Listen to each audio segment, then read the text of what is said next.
Taste the Daily. Theni மாவட்டம் கம்பம் நகராட்சி குப்பை கிடங்கில் 4வது நாளாக பற்றி எரியும் தீயை அணைக்க முடியாமல் தீயணைப்பு வீரர்கள் திணறி வருகின்றனர். கூடுதல் விவரங்களை செய்தியாளர் சத்யராஜ் வழங்க கேட்கலாம். சத்யராஜ், வணக்கம். 4 நாட்களாக தீயை அணைக்க வீரர்கள் போராடி வருகிறார்கள். என்ன விஷயம் அங்க சவாலா இருக்கு? கனிமொழி, தேனி மாவட்டம் கம்பம் நகராட்சியில் ஞாயிற்றுக்கிழமை மாலை குப்பை கிடங்கில் தீப்பற்றி எரிந்தது. இந்த தீயானது மலை போல் குவிக்கப்பட்டிருந்த குப்பை மேடு முழுவதும் பரவியது. உடனடியாக தீயணைப்புத்துறைக்கு தகவல் தெரிவிக்கப்பட்டு தீயணைப்புத்துறை கடந்த 4 நாட்களாக தீயினை அணைத்து வருகின்றனர். குப்பையானது அதிகமாக இருப்பதாகவும் மலை போல் குவிந்து கிடப்பதாகவும் தீயினை அணைப்பதில் தீயணைப்பு துறையினருக்கு சிரமம் ஏற்பட்டு உள்ளது.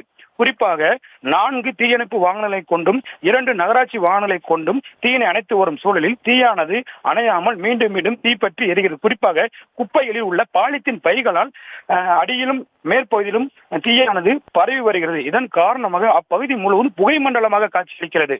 குறிப்பாக 4 நாட்களாக போராடி வரும் தீயணைப்பு துறையினர் இந்த தீயினை அணைக்க முடியாமல் பெரும் சிரமத்துக்கு ஆளாகி வருவது வருந்தத்தக்கது. குறிப்பாக இந்த பகுதி முழுவதும் துர்நாற்றத்தினுடைய புகை வீசி வருவதாகவும் இதனால் பொதுமக்களுக்கு பல்வேறு நோய் தொற்று ஏற்பட அபாயம் ஏற்பட்டுள்ளதாக இப்பகுதியில் வசிக்கக்கூடிய பொதுமக்கள் தெரிவிக்கின்றனர்.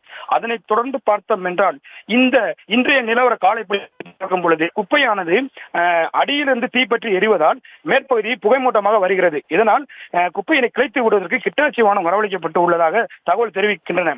இருந்த போதிலும் தீயணைப்பு துறையினர் தீயினை அணைப்பதற்கு பெரும் சிரமத்துக்கு ஆளாகி வருவது வருந்தத்தக்கதாக இப்பகுதியில் உள்ள பொதுமக்களும் தெரிவிக்கின்றனர்.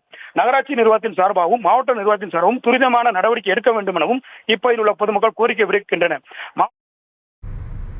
விவரங்களுக்கு நன்றி சத்யராஜ். Taste the Daily.